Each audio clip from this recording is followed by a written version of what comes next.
রহমানের এই গাইডেন্স আমাদেরকে আজকে এই মঞ্চে একত্রিত হয়ে কথা বলা, সংগঠনকে শক্তিশালী করা, নতুন নেতৃত্ব আপনাদের মাঝে দেওয়া, এই কাজটুকু অত্যন্ত দায়িত্বশীলতার সহিত করেছে। বিদায় আমি আবারও আমাদের ভারপ্রাপ্ত চেয়ারম্যান জনাব তারেক রহমানের প্রতি কৃতজ্ঞতা প্রকাশ করছি এবং তাকে ধন্যবাদ জানাচ্ছি।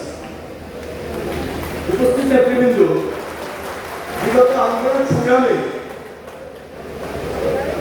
আমাদের দলের অনেক নেতা কর্মী সর্বশেষ জুলাই আন্দোলনে শহীদ হয়েছে, গুমের শিকার হয়েছে, খুনের শিকার হয়েছে, লড়াই সংগ্রাম করে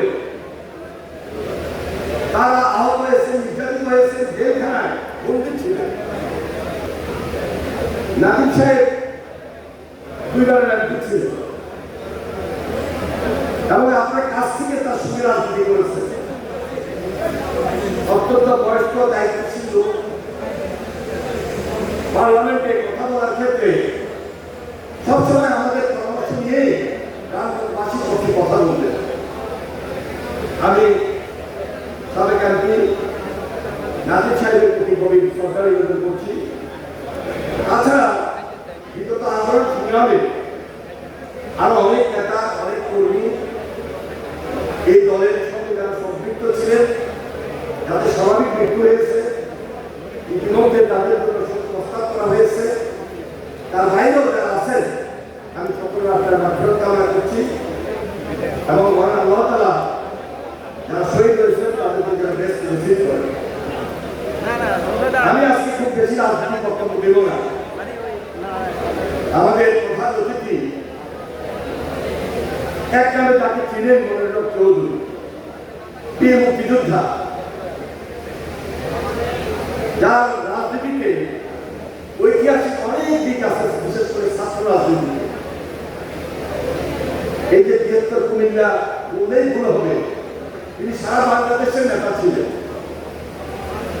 এবং এই প্রোগ্রাম করার আগে আমি তাকে আমন্ত্রণ জানিয়েছি যে আপনি দয়া করে আমাদের দক্ষিণে অনেক প্রোগ্রামে এসেছেন, রামগঞ্জের মতো জায়গায় আপনি যদি এখানে প্রধান অতিথি হিসাবে আমাদের মাঝে আসেন, আমরা কৃতজ্ঞতা করে আপনাকে স্মরণ করব এবং আপনাকে বরণ করব। তিনি সম্মতি দিয়েছেন।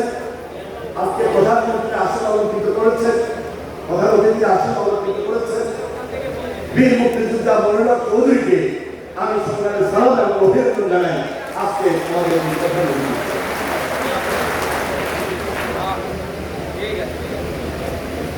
যিনি চট্টগ্রাম বিভাগের দীর্ঘদিন থেকে দায়িত্ব পালন করে আসছেন এবং সাংগঠনিক তৎপরতা এত বেশি, আমাদের এই বিভাগে 10টি জেলায় যখন যেখানে সেখানে যাওয়া মাত্রই উপস্থিত আমাদের মাঝে। সাবেক ছাত্র নেতা ছিলেন মাহমুদ সালিমকে আজকে এই অনুষ্ঠানে আমাদের